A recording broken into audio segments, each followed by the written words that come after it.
Desde o pasado luns estáse a celebrar en Vigo unha chea de conferencias ao redor do bello labor do home de buscarse a si mesmo. No fondo, mellor dito, na forma, todos estamos convencidos de que temos claro quen somos. Número do carné de identidade, nome, estado civil, todo moi controlado, perfectamente controlado. Pero aquí poden aparecer os inesgotables argumentos de quen son, como son, que busco, as eternas preguntas. As conferencias destes días tiñan temas suxestivos: neuronas e consciencia, os estados de conciencia no soño, na problemática mente-cerebro, consideracións do yoga ante o cerebro, mente e consciencia, e pensamos, e se tentamos aquí, a modo de charla, traer a estas persoas e manter unha conversa? Bueno, pois, neso estamos. Porque podemos aceptar que é ben triste quedar na monotonía da rutina da vida que nos envolve en horarios laborais, no cansancio tal vez dos horarios laborais, os problemas económicos, as angustias da propia vida, e pensar que non pensamos. Tal vez nin tempo tenemos para darnos de conta de ponderar as nosas propias capacidades e non temos claro cal é o límite do noso límite. Evidentemente non hai talismán, pena dun bo talismán que axude, limpe o camiño e deixe vía libre. Así que imos rapidamente a presentar os nosos convidados. Profesor Rodríguez Delgado, neurobiólogo, foi durante 22 anos catedrático de Fisioloxía na Universidade Norteamericana de Yale. Profesor Rodríguez Delgado, bos días. Hola, buenas tardes. Profesor Álvaro Calle, doctor en Física, Psicología e Enxeñería, neurofisiólogo. Bos días. Agora explico por que non pasa nada raro. Madana, discípulo de Swami Vishnu de Bananda, que tal? Hola, bos días. Bueno, pois para que quede todo perfectamente claro. Efectivamente pola tarde, pero como eu teño un vicio profesional, digo bos días porque isto sairá hoxe, venres, ao redor das 11:30. E por que estamos facendo esta grabación? Bueno, porque non saben vostedes as complicacións que pode ter reunir a estas persoas con todo o que teñen que facer cando a un lle peta. Ten que ser cando se pode. Así que neso estamos. Bos días ou boas tardes, tanto ten. E a modo de extraerlles a máxima rendabilidade. Señores, se tiveramos que pedirlles a cada un unha especie de máxima de vida, a ter pouco menos que escrita na cabeceira da cama e lembrar a todos os días, que se lles podería pedir? Que é o que van aprendendo ao longo do desenvolvemento da súa vida e da súa vida ao longo do seu quehacer profesional? Bueno, yo creo que hay una cosa muy fácil, que es que complementar lo que nos acaba de decir nuestra simpática y amable locutora Keka Merino. Ella decía que el fundamento de todo esto es buscarse a sí mismo. Yo diría, es algo más que ello. Nuestros radioyentes lo que tienen que pensar es que no nos basta el que se busquen a sí mismos, que lo que tienen que hacer es construirse a sí mismos, que lo que tienen que hacer es pensar en el futuro, no solamente quién soy yo, sino qué clase de ser humano puedo ser yo. Y a esto puede ayudar la ciencia, la filosofía, el yoga. Y por eso es la razón por la que estamos aquí, para ver cómo podemos construirnos hacia el futuro. ¿Qué os parece a vosotros? Esto es una tertulia, ¿no? Sí, ladrillo, cemento, ¿cómo se puede conseguir? Esto me parece que es válido para todo el mundo. A mí me gustaría decir que ser muy optimista, porque creo que si se mira la vida con optimismo, podemos entrar en armonía con nosotros mismos y rejuvenecernos de una forma absolutamente integral, no en el sentido más frívolo, que tampoco está mal, sino en el sentido más profundo de la palabra. Ser jóvenes por muchos años que tengamos y mirar con optimismo la vida. Sí, bueno, yo pienso que la vida hay que mirarla con mucho optimismo, por supuesto, pero también pienso que es muy importante tratar no solamente de conocer todas aquellas cosas que nos rodean y todos los estímulos que la vida nos ofrece permanentemente, sino de vez en cuando tratar de detenernos y comenzar a observar nuestro propio interior, porque hay una serie de pensamientos que surgen en la mente una y otra vez, que ahí brotan, pero ¿por qué se producen? ¿Para qué se producen? ¿Cómo se manifiestan? ¿Para qué se manifiestan? ¿Qué calidad tienen? ¿Puedo cambiar yo la calidad de tales pensamientos para mejorar mi propia vida? ¿Puedo realmente adquirir una mayor seguridad en mí mismo y no ser tan dependiente? Como, por ejemplo, bueno, tengo que estar pendiente constantemente de mi salud y entregársela al médico. Y tengo que estar pendiente constantemente de mi mente, pero tiene que ser de alguna forma manipulada o movida por un psicólogo o un psiquiatra. Y las creencias que yo tengo tienen que ser de alguna forma ser expuestas y consideradas siempre por aquel que trata el alma, el espíritu. Bueno, pues pienso que nosotros existe una serie de mecanismos que pueden aportarnos un mayor conocimiento y por lo tanto una mayor independencia. Pienso que esto es sumamente importante, ¿no? De todas formas, hilvanando un pouco, ainda que é complicado, hilvanando un pouco, aquí poderíamos plantexar algo que pode ser realmente complicado. Por unha banda, construirse a sí mesmo, a construción ao final da edificación vai depender do nivel de éxito acadado, porque se non hai nivel de éxito acadado, profesor de la Calle, non existe armonía, porque existe inquedanza, sentimento de que a construción está incompleta, de que, polo tanto, o camiño non é fructífero. Por lo tanto, volvemos outra vez á primeira parte da pregunta. ¿Cómo podemos camiñar cara a esa construcción? ¿Cómo podemos camiñar cara a esa armonía? Bueno, yo creo que hay dos posiciones. Una es la que podemos considerar estática. Lo que mucha gente dice, pues yo soy así.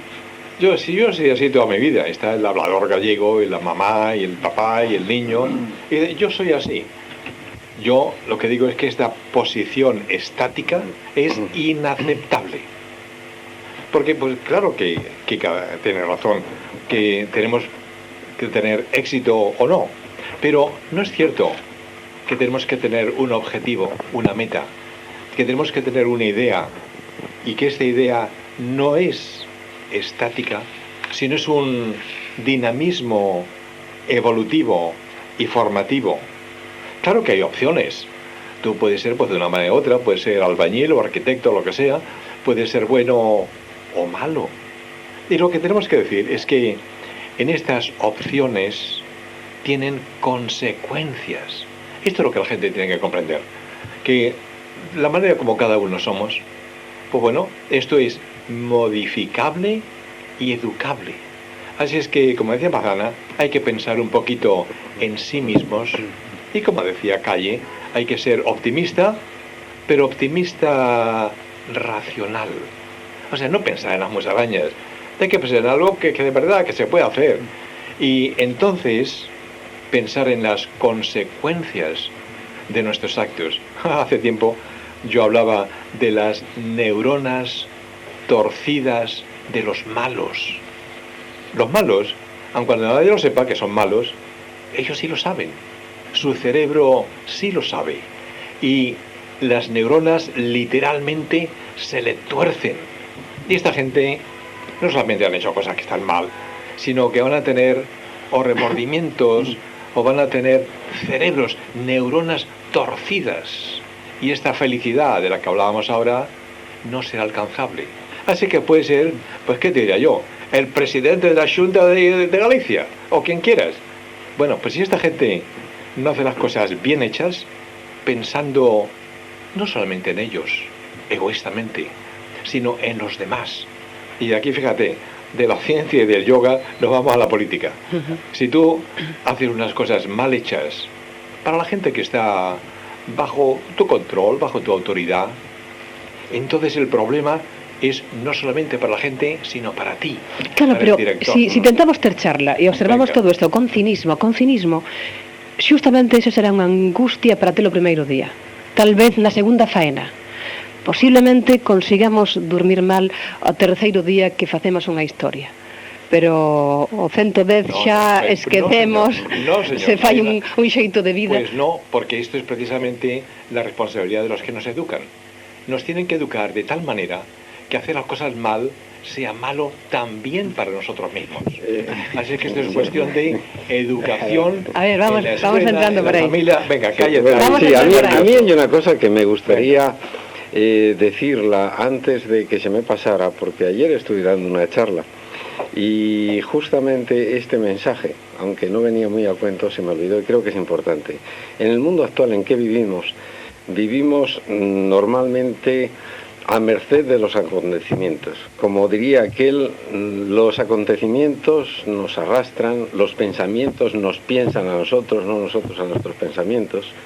Entonces hay un consejo que yo creo que cabría dar a toda persona, y es anticiparse a lo que nos espera. Está en línea totalmente con lo que se ha dicho hasta ahora por las otras personas, por el profesor Rodríguez Delgado y por Madana, pero a mí me gustaría hacer énfasis en este punto. Sería muy interesante hacer una especie de prospectiva de cómo va a ser el mundo a corto plazo con que nos vamos a encontrar, no solamente en la escuela, con que nos vamos a encontrar en la familia, con que nos vamos a encontrar en el lugar de trabajo, para que esa cuarta ola que llegará, ya decíamos la tercera ola, pues llegará la cuarta ola, que no nos pille desprevenidos y que sepamos el mundo que nos va a tocar vivir.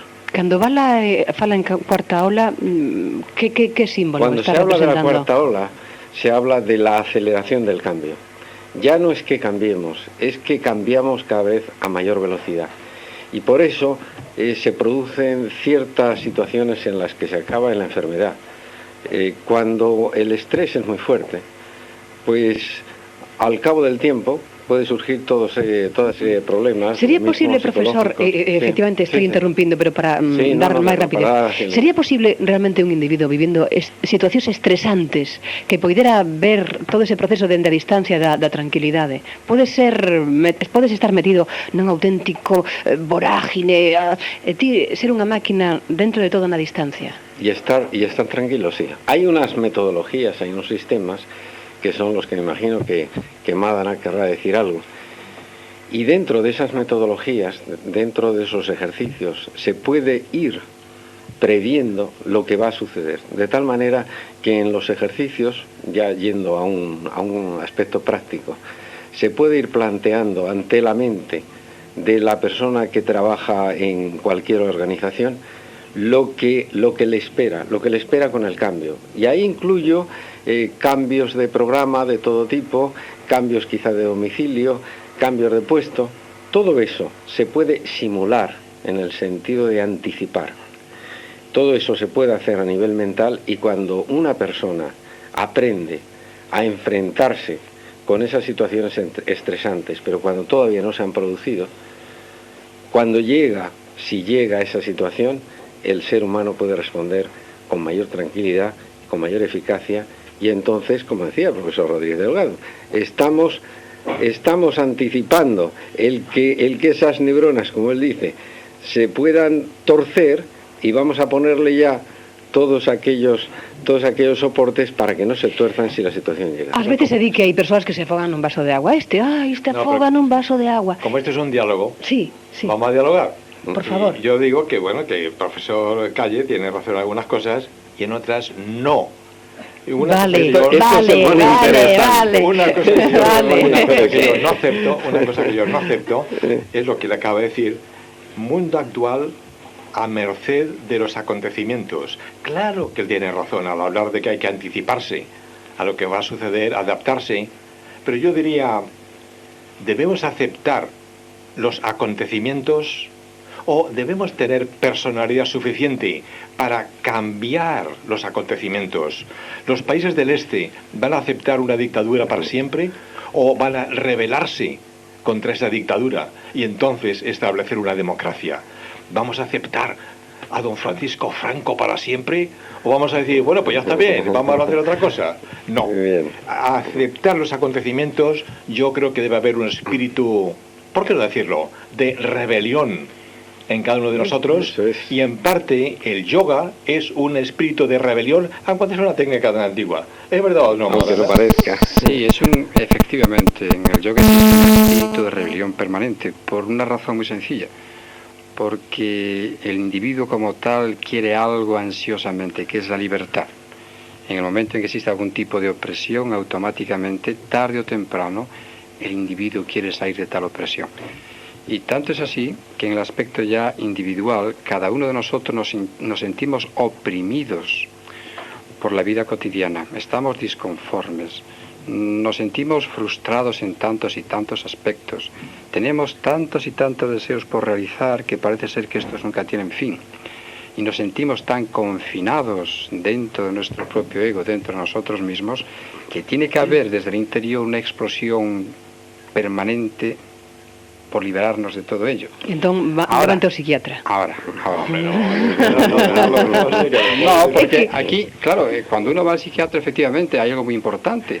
Uno tiene una serie de acontecimientos internos tan amplios, tan profundos, que cuando son teñidos por la mente de un psiquiatra, éste puede considerar que son motivados por tal o cual razón. Pero qué tremenda dificultad existe en la vida del ser humano, qué compleja es la propia mente.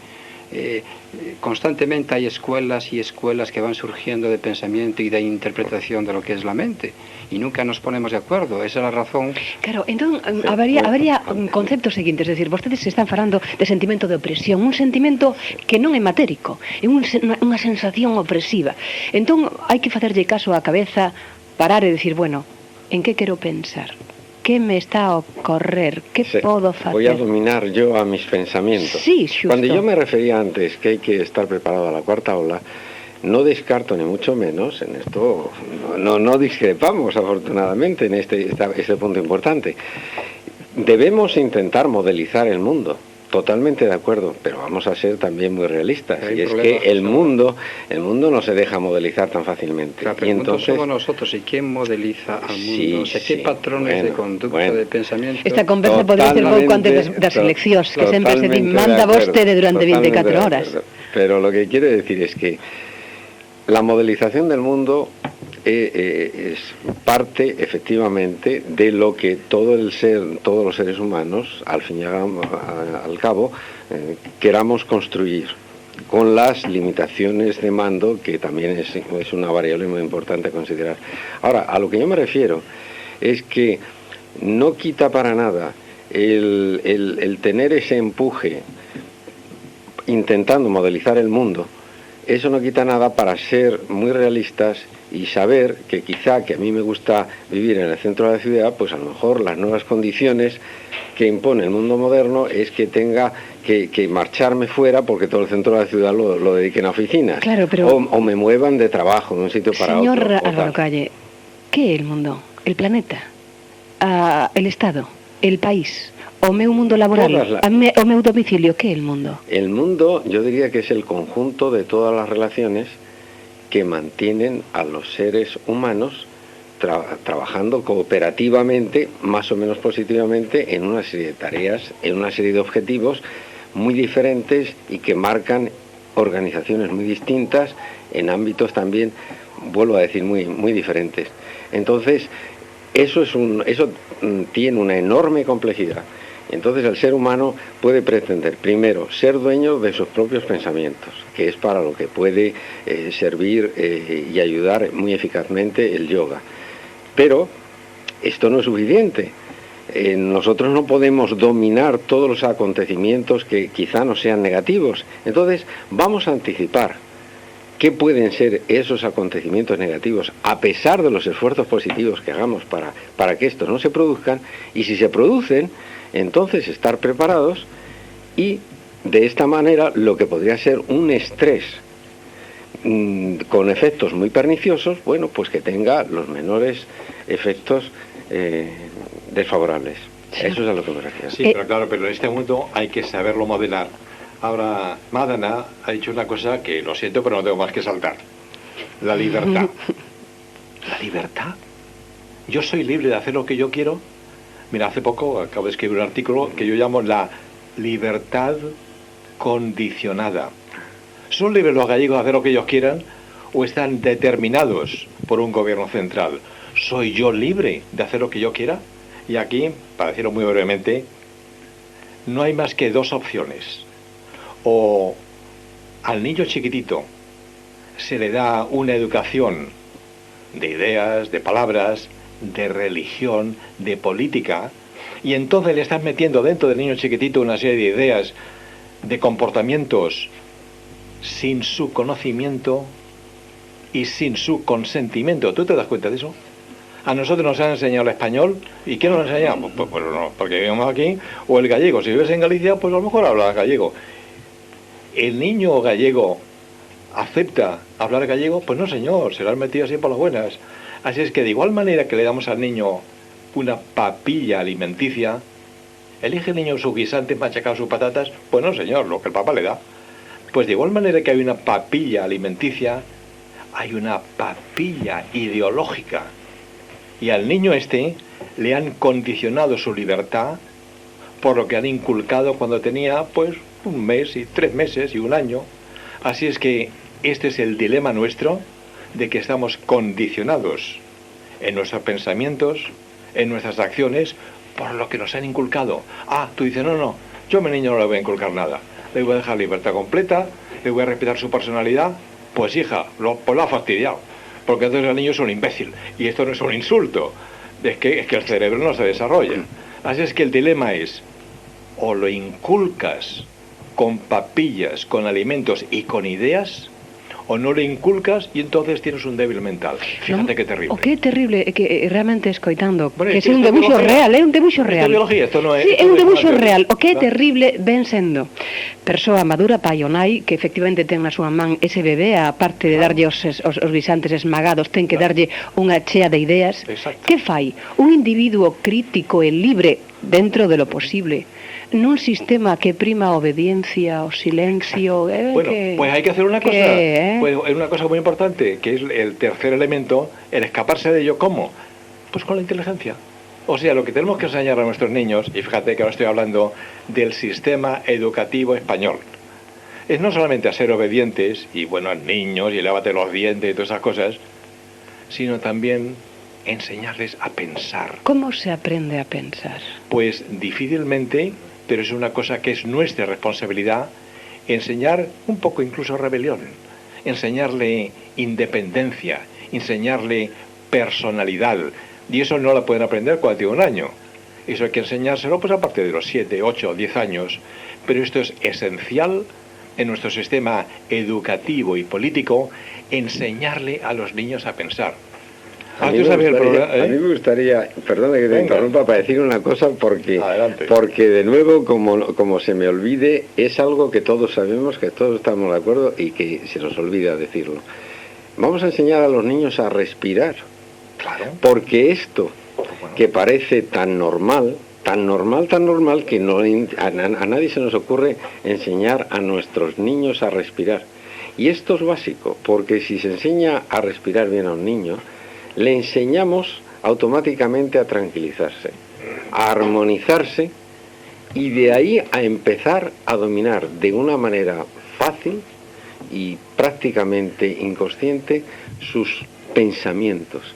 De esta manera sí que tenemos al menos una seguridad grande, y es que el niño va a ser libre respecto a unas pulsiones que de otra manera las está sintiendo hoy día, que no sabe por qué, y resulta que está ya internamente descontrolado, y esto es muy importante. Pero, baixo do punto de vista dunha persoa que, como eu, naturalmente non podo discutir con vostedes, pero sí podo aplicar o concepto da rúa, parece que a respiración é un proceso tan mecánico, que non necesita ser guiado por min, que é algo que surde espontaneamente, pero que efectivamente recoñecemos que se pode suavizar, se puede potenciar, se puede enriquecer, se puede concienciar, incrementar, y luego, mediante una práctica consciente, efectivamente, el mecanismo del sistema respiratorio puede enriquecerse enormemente. Ten en cuenta que nosotros solemos respirar muy pobremente, ya que empleamos prácticamente nada más que una tercera parte de nuestro sistema respiratorio. Y no solamente eso, sino que el músculo principal de la respiración, que es el diafragma, está anquilosado. Cualquier músculo que no actúa, que no se mueve,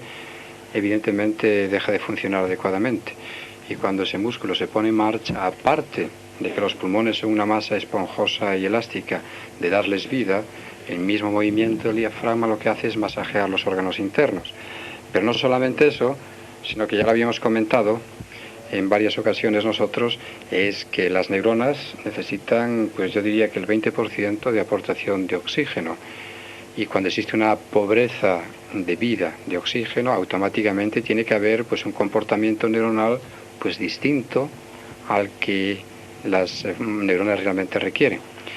Y por otro lado, también la mente está íntimamente ligada con la respiración, ya que si la mente está agitada, se agita la respiración y viceversa.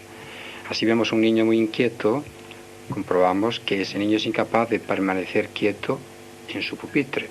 Pero cuando el niño está suficientemente concentrado, después de haber respirado con profundidad o en profundidad, podemos notar que hay un centramiento mayor.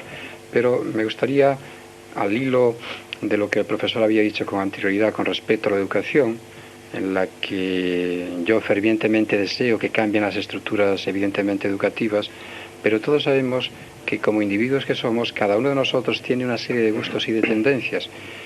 Y podemos comprobar cómo los diferentes padres proyectan hacia sus hijos pues una serie de ideas, de pensamientos, incluso de frustraciones y de cuestiones ideales. No solamente eso, hay padres que desean fervientemente que su hijo estudie una carrera determinada. O que sea muy agresivo. O que se comporte de una manera determinada. Se lleva ahora el tener niños agresivos, claro, porque se tiene un modelo que es el que defiende naturalmente esos padres, donde para que el niño esté mejor preparado hay que acostumbrarle desde pequeño a ser agresivo. Claro, porque pero entramos... no fondo porque si no ir por la vida colocando constantemente a Meixela para que... Sí, pero es que estamos viviendo una sociedad tremendamente competitiva. Yo creo que había que enseñarnos ya a compartir, más que a competir. Ese es el problema, porque en el momento en que vamos estableciendo todo tipo de divisiones, división es igual a ¿qué? A lucha, a disputa, a desacuerdo, pero hay que tratar de unirnos cada vez más en todos los aspectos. Y hay que potenciar, por otro lado, considero que los medios de comunicación debieran tener unos valores educativos inigualables, porque nuestra mente actúa de forma mesmérica. Escuchamos cosas en la radio, vemos la televisión, leemos los periódicos y automáticamente todo ese alimento sensorial que penetra en nosotros va actuando de tal forma en nuestro cerebro que crea una vibración, una longitud de onda determinada que nos obliga de alguna forma a actuar como si fuéramos borregos. Yo creo que sí. Quedan 2 minutos. 2 minutos, sí. 2 minutos. Bueno, ya, ahora vamos a acabar hablando. La gente está diciendo, bueno, hombre, qué tontería, respiración. Pues si todos sabemos respirar. Yo diría, eso es igual que la sexualidad. Es algo instintivo, pero tenemos que enseñar a respirar, a tener una conducta sexual espiritual y no instintiva. El cerebro es como una gran esponja que lo puede aprender todo. Por lo tanto, es absolutamente necesario enseñar, modificar los instintos, enseñar a respirar, la sexualidad y muchas cosas más. Y como el tiempo se acaba... Unha última cousa. Fala vostede de que o cerebro o capta todo. Parece que, segundo cos anos, as cousas vanse dificultando. É máis fácil que absorba o cerebro cando tes 2, 3 anos que cando tes 15 ou 20, exacto, cando tes 30 ou 40. No? Cada vez é máis complicado. Exacto. Sí. Y por eso el impacto fundamental es en los niños, desde que empiezan a nacer, desde que nacen, hasta los 4, 5, 6, 7 años. Entonces hay que instilar, educar y más adelante enseñar a ser inteligentes y a comprender las posibilidades y las consecuencias de las acciones de cada uno de nosotros. Profesor Álvaro Calle, ese último minuto, esos últimos segundos. Bien, yo lo único que se me ocurre es apoyar lo que ha dicho el profesor Rodríguez Delgado en esta última parrafada y que recomendar que seamos cada vez más dueños de nosotros mismos, con unas metodologías, porque no se puede recomendar a la gente filosofía, y entonces por eso pienso que lo practico personalmente, pienso que el yoga es una buena herramienta, una buena metodología, al margen de que luego, pues epistemológicamente, pues haya personas que puedan preferir otros sistemas. Xa, pena de 10 minutos máis, 10 segundos. Sí, bueno, simplemente decir que la educación empieza o comienza en el claustro materno, tiene muchísimo que ver con las actitudes de la madre, los comportamientos. El feto lo que hace es captar tantas y tantas sensaciones que surgen a través de la propia madre, entonces es tremendamente importante también la educación, digamos, prenatal, tremendamente importante. Y eso es lo que va a modificar también la conducta de los niños en el futuro. Bueno, vanse las 12. Digo outra vez pena de 10 minutos máis, así que hai que recoller, rematar. Profesor Rodríguez Delgado, moitísimas gracias por estar aquí connosco. Profesor Álvaro Calle, encantados.